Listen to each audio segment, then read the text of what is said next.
Bonjour ou bonsoir, tout dépend de l'heure à laquelle vous nous regardez et dans quelle partie du monde vous nous suivez. Bienvenue dans ce numéro Uno que j'ai le plaisir de partager avec Simon Mané. Simon, bonjour. Je rappelle, vous êtes directeur de l'urgence et des affaires humanitaires au sein de World Vision Mali et vous êtes en fin de mission. Bonjour Simon. Bonjour Asta. J'espère que ce séjour au Mali, ça a été des plus belles. Je rends grâce à Dieu pour cette opportunité que m'offre ce plateau de partager avec vous sur mon séjour au Mali. Je bénis le Seigneur parce que j'ai passé un séjour au Mali extrêmement agréable, riche en enseignements, parfumé d'expériences que je pourrais toujours mettre en pratique dans d'autres contextes. Alors, mettre en pratique dans d'autres contextes, on sait que tu as passé pratiquement toute ta vie au service de l'humanitaire. Alors, une vie au service de l'humanitaire, pourquoi ce choix? Merci beaucoup. La consécration de sa vie au service de l'humanitaire est une réponse à l'appel de Dieu, puisque lui-même nous recommande dans tous ses livres révélés de prendre soin des autres. Occupez-vous des vulnérables, des nécessités, il ne faut jamais les oublier. Étant entendu que, depuis mon jeune âge, j'ai toujours vécu cela avec un cœur rempli d'envie d'aider les autres, je me retrouve être face à un destin qui est de servir les plus nécessiteux, les plus vulnérables à travers le monde. Et c'est cela qui a motivé le choix de ma profession qui consiste à travailler dans le domaine humanitaire parce que je veux être utile pour ces peuples extrêmement fragilisés par les différentes crises. On sait que tu travailles au sein de World Vision Mali et pratiquement tous les ans, 3 millions d'enfants parrainés, 3,1 millions de personnes allégées dans leurs besoins en eau. Et on parle également de 36,4 personnes qui sont aidées en cas d'urgence. Alors, parmi toutes ces missions auxquelles vous avez participé, laquelle t'a le plus marqué? Parce qu'on le sait, les missions sont certes... elles se ressemblent, mais il y a toujours des missions qui nous blessent, qui nous agressent dans notre plus profond. Merci beaucoup. Vous savez, le Mali, dans son fort intérieur, est frappé vraiment par un état de vulnérabilité que nous ne pouvons découvrir que lorsqu'on est présent sur le terrain. Ayant effectué des missions dans toutes les régions du Mali, je me suis rendu compte qu'il y a certaines parties de ce pays qui vivent un état de vulnérabilité accru, affectant l'état sanitaire et nutritionnel des enfants, des femmes enceintes, des personnes âgées et des personnes en situation de handicap. Je veux citer particulièrement les régions du Nord, notamment celles de Gao, Tombouctou, où j'opère aujourd'hui, et actuellement la région de Ménaka. Si vous allez dans ces régions, vous allez vous rendre compte que les besoins sont énormes. Personnellement, j'ai un cœur penchant dans ces régions à cause de la situation de vulnérabilité qui ne laisse indifférent tout acteur humanitaire face à ce que traversent ces populations dans ce contexte extrêmement fragilisé. J'ai eu le plaisir de me retrouver dans ce contexte pour servir ces populations en me mettant à leur niveau. Alors, parlons toujours de tes missions par rapport aux activités au Mali, et particulièrement dans le nord du pays, où on sait la situation sécuritaire laisse à désirer, les besoins les plus minimes sont parfois laissés pour compte, et on le sait, World Vision accompagne tant bien que mal ces personnes sinistrées. Alors, sur le long terme, quelles sont les actions qui ont été menées afin d'alléger un peu la souffrance de ces personnes? Vous savez, la mission de World Vision, si je m'aligne à notre promesse, c'est d'être présent dans les zones les plus fragiles. Et lorsqu'on parle de zones fragiles au Mali, c'est le nord et le centre du pays qui sont les localités les plus fragiles. Alors, au regard de tout ce que nous avions eu à faire dans ce contexte, nous combinons les activités humanitaires aux activités de développement. Et je ne voudrais pas parler du nexus, mais je vais plutôt utiliser le mot solution durable. Nous voulons continuer à œuvrer dans ces localités pour sortir les populations de la dépendance vers l'indépendance. La dépendance, c'est avec des actions humanitaires. L'indépendance, c'est le progrès vers des solutions durables. Et ça, c'est des actions que nous menons dans ces localités pour nous assurer qu'au bout de quelques années, que les communautés puissent commencer à s'autoprendre en charge en faisant leur propre promotion de leurs initiatives en matière de développement. Ce n'est pas une mission facile parce que dans certaines localités, l'accès pose réellement problème, mais nous avons développé des stratégies adaptatives en basant toutes nos actions sur l'acceptance des interventions de World Vision par la population, ce qui nous donne aujourd'hui un avantage comparatif de marquer notre présence aux côtés de ces populations qui sont dans le besoin. Cette mission, nous comptons la continuer, la poursuivre, pour que dans le moyen long terme, que ces populations puissent être à mesure de s'autonomiser de manière progressive. Et ça, c'est notre rêve, c'est notre soutien, c'est notre souhait qui s'aligne avec la promesse de World Vision au niveau global.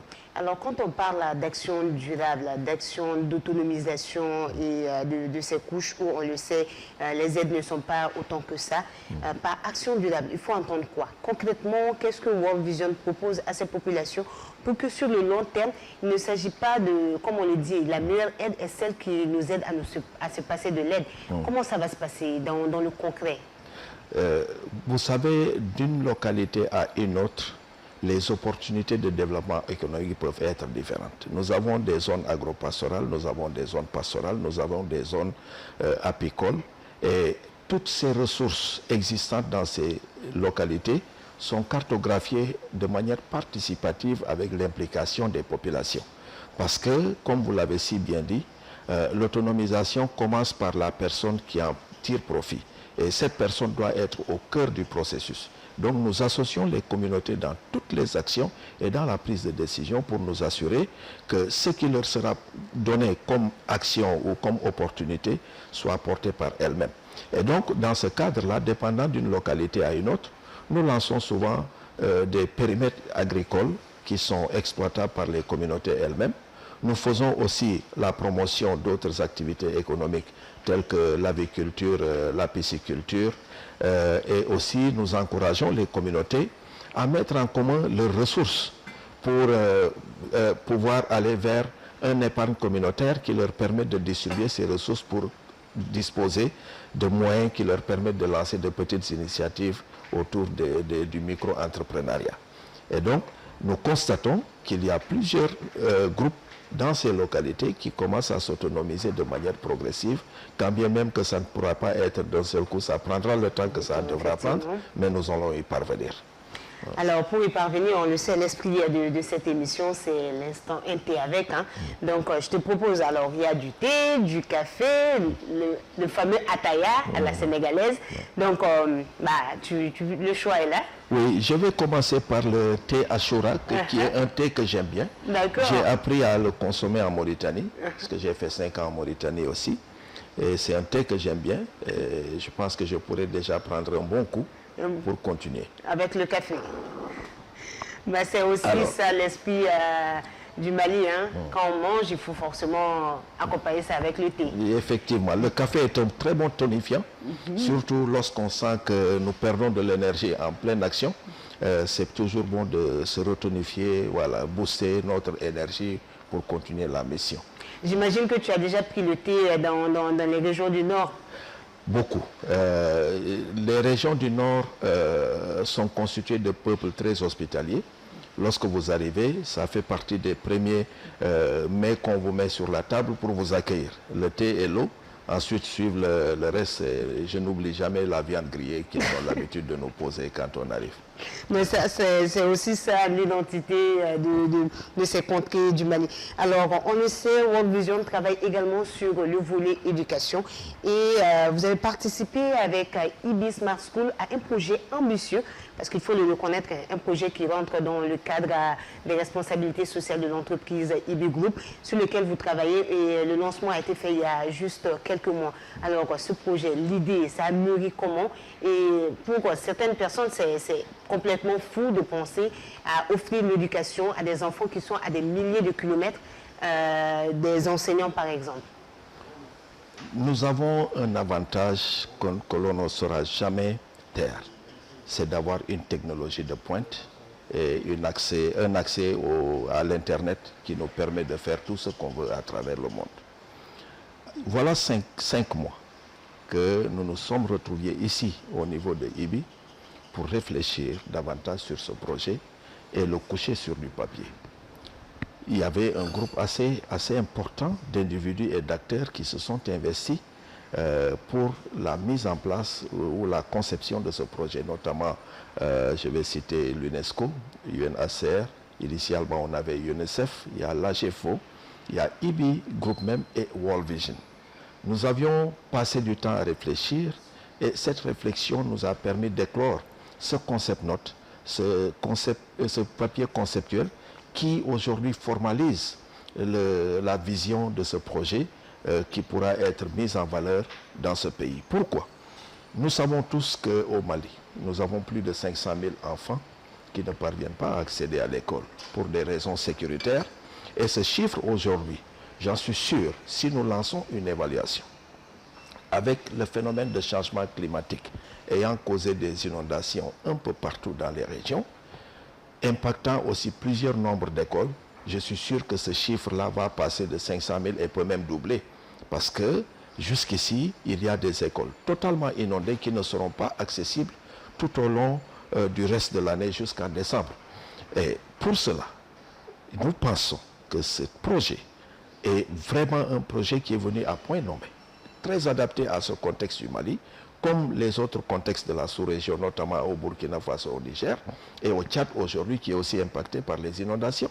Ce projet permet d'offrir les enfants des cours de soutien à distance, sans qu'ils aient besoin d'aller dans une salle de classe. Parce qu'ils seront dotés de tablettes, et à partir de ces tablettes, l'enfant pourra apprendre et continuera à maintenir son niveau scolaire, puisque c'est des cours de soutien qui leur seront offerts.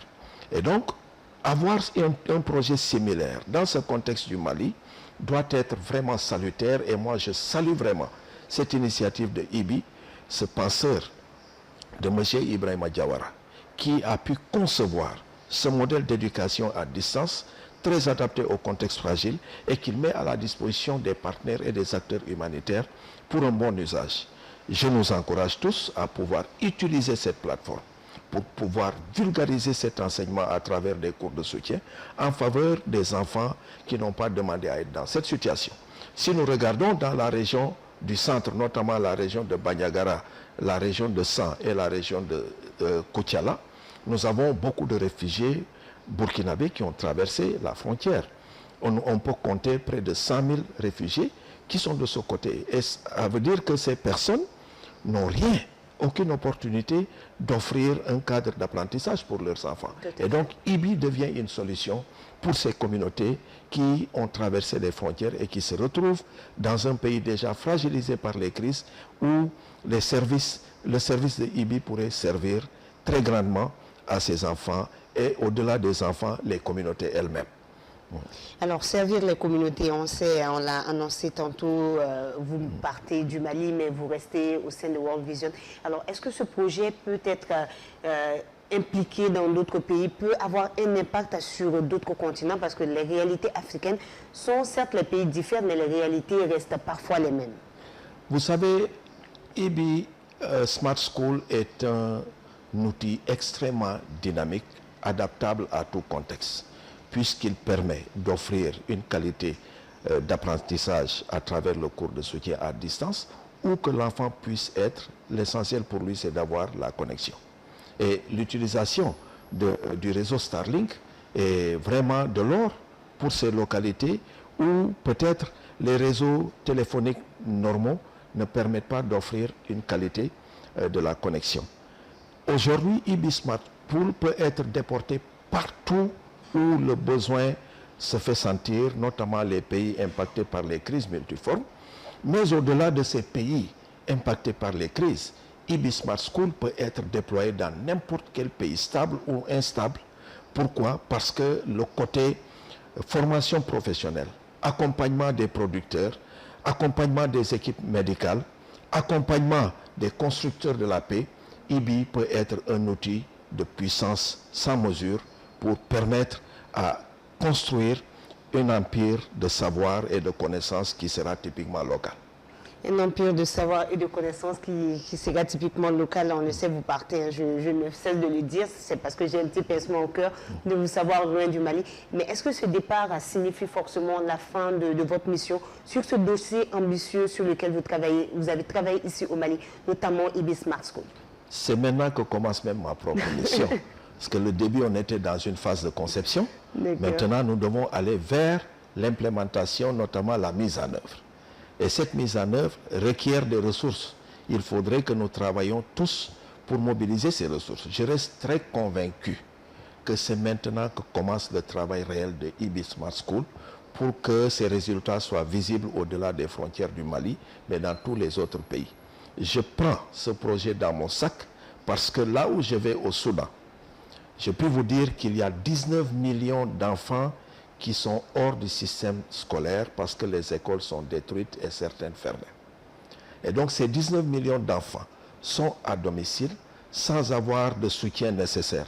Avoir un système d'éducation pareil devient un atout assez comparatif pour ces enfants et cela leur maintient dans la dynamique scolaire et évite de les exposer à d'autres pratiques qui pourraient être néfastes pour leur avenir. Donc IBI Smart School au Mali, IBI Smart School prendra une dimension universelle parce que chacun doit être ambassadeur de cette technologie qui doit être connue à travers le monde. Alors, le nouveau ambassadeur d'IBI Smart School au Soudan, quels sont vos projets pour ce nouveau pays? 5 ans que vous êtes au Mali, de nouvelles opportunités se présentent au Soudan. Les ambitions, les objectifs, les nouveaux projets pour ce pays d'accueil. C'est vrai que le Soudan n'est pas un contexte facile comme celui du Mali. Comme vous le savez, c'est un contexte de guerre, assez rude d'ailleurs, mais je reste convaincu d'une chose, que notre Dieu créateur, qui est notre Seigneur, m'a déjà précédé au Soudan et il mettra dans mon cœur tout ce qu'il y a lieu de faire. Au regard de la fragilité de ce pays, nous constatons tout de suite un besoin accru d'assistance alimentaire pour ces populations. Parce que nous ne sommes pas sans savoir que nous avons plus de 755 000 personnes qui ont extrêmement faim et qui sont en train de frôler la mort au Soudan. Et donc, pour cela, il faut tout de suite sauver des vies. Il y a des actions de sauver des vies qu'il faut mener très rapidement. Mais après avoir sauvé des vies, il faut qu'on commence à leur offrir l'opportunité de pouvoir se réhabiliter. Et dans cette réhabilitation, vous verrez que IBI Smart School va jouer un rôle important. S'il y a des groupes ou des coopératives qui s'activent dans une activité donnée, IBI Smart School peut être là comme un moyen pour dispenser les formations sans avoir besoin d'être présent dans ces localités qui pourraient être isolées ou dangereuses en termes d'accès. Donc IBI devient une solution pour ces populations. Il y a le besoin de l'éducation et de la santé. Donc tous ces secteurs sont paralysés aujourd'hui dans ce pays. Il faudra qu'on les considère comme secteurs prioritaires parce que nous allons partir des risques résiduels pour développer notre plan de réponse humanitaire. Et ces risques résiduels vont tourner autour de ces secteurs, notamment la sécurité alimentaire, l'éducation, la santé et la construction de la paix. Et dans tous ces secteurs, IBI Smart School servira d'un grand atout pour ces populations qui bénéficieront de ces services à distance. Alors, on ne peut pas quand même terminer ce numéro sans l'anecdote sur le Mali. Quand même, à 5 ans au Mali, il y a beaucoup d'histoires à raconter, beaucoup d'anecdotes. Et je te laisse nous en raconter 2 ou 3. Merci beaucoup. Je me suis une fois déplacé, c'était en 2021, pour aller dans un village dans la région de Gao. Le village s'appelle Dongomé. Vous allez jusqu'à Hausa Fulan. Vous traversez le fleuve avec une petite pirogue motorisée qui roule peut-être à 0,1 à l'heure. Tu n'as pas eu peur? Pas du tout. J'étais très content d'ailleurs de faire cette balade. Pour moi, c'était une balade. J'étais dans cette pirogue avec 2 autres collègues, notamment 3 autres collègues, Moussa Maïga, Saban et Isaac Goïta. Il y avait un projet de l'autre côté du fleuve et c'est de ce côté que se trouve ce village qui s'appelle Dongomé. Nous avons fait 1h30, 38 minutes pour la traverser. Quand nous sommes arrivés dans le village, le chef de village qui nous a accueillis avait un peu peur. Il avait peur parce que c'était une zone extrêmement tendue, très chaude, et il y avait la présence des groupes qui pouvaient nuire à notre existence dans ce contexte très rapidement. Et quand il m'avait dit, mais M. Mané, vous êtes venu faire quoi ici? Vous êtes un étranger. J'ai dit, je suis venu accomplir ma mission. Cette mission que Dieu a mis dans mon cœur.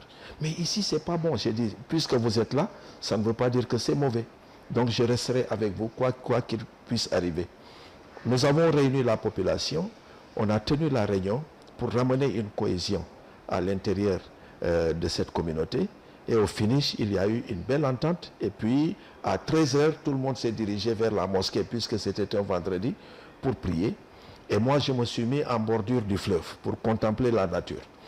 Des personnes sont passées, m'ont posé beaucoup de questions. J'ai répondu à ces questions et je suis resté là. Mais le chef de village, quand il me voyait, il tremblait parce qu'il avait peur. Il pensait que tout pouvait m'arriver. Et ce n'était pas le cas. Et je suis resté là, j'ai fait une vidéo que j'ai envoyée aux collègues, surtout mon officier de sécurité, pour lui dire je suis à Dongomé et j'ai déjà fini ma mission. Il m'appelle pour me dire non, j'allais vous revenir parce que je n'avais pas donné l'autorisation de voyager. J'ai dit je ne vous attendais pas pour faire ce voyage et moi j'ai déjà accompli ma mission, je rentre. Mais ça dénote quelque part de cette volonté de servir les communautés, quelle que soit la contrainte ou les défis d'accès, quelle que soit l'ampleur du risque. J'ai pris des risques, mais c'était des risques assez bien calculés, parce qu'avant d'aller dans ce contexte aussi, j'ai fait l'analyse sécuritaire pour pouvoir m'y rendre. J'ai posé des questions ça et là qui m'ont permis de prendre la décision de m'y rendre. Et je rends grâce à Dieu, parce que cette communauté qui était désunie est devenue aujourd'hui une et une seule entité. Et ça fait partie de notre mission. Voilà. Une très belle histoire pour vraiment clôturer ce numéro UNO que j'ai eu le plaisir de partager avec toi. Merci surtout pour ta disponibilité. Nous, Advance TV, le groupe IBI, te dit vraiment merci. Et on prie également pour toi pour que ce nouveau parcours au Soudan te scie aussi bien que le parcours malien. Mais tu ne m'as pas dit, tu n'as pas eu d'homonyme au Mali par hasard? C'est une très bonne question. J'ai un homonyme qui est à Tombouctou qui s'appelle Simon Diko. Il a 3 ans. Il grandit bien. Il me ressemble d'ailleurs.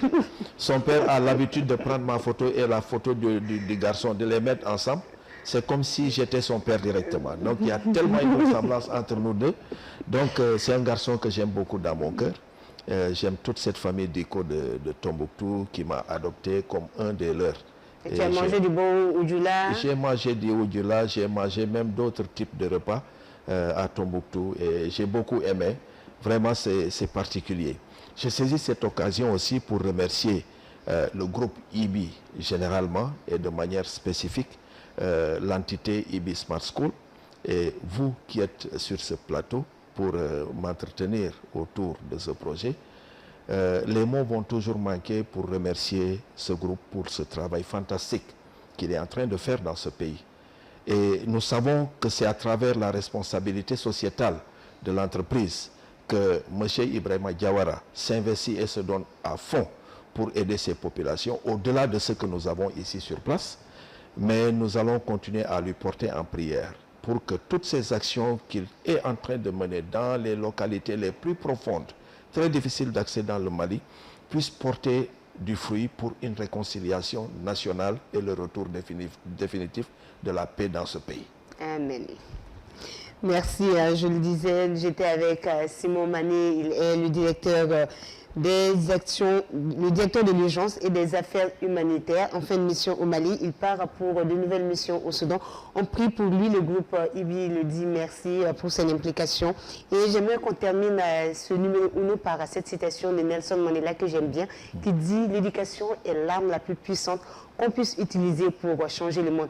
Merci de prendre part à cette belle mission et on te souhaite un bon vent au Soudan. Merci à vous de nous avoir suivis et à très bientôt. Merci.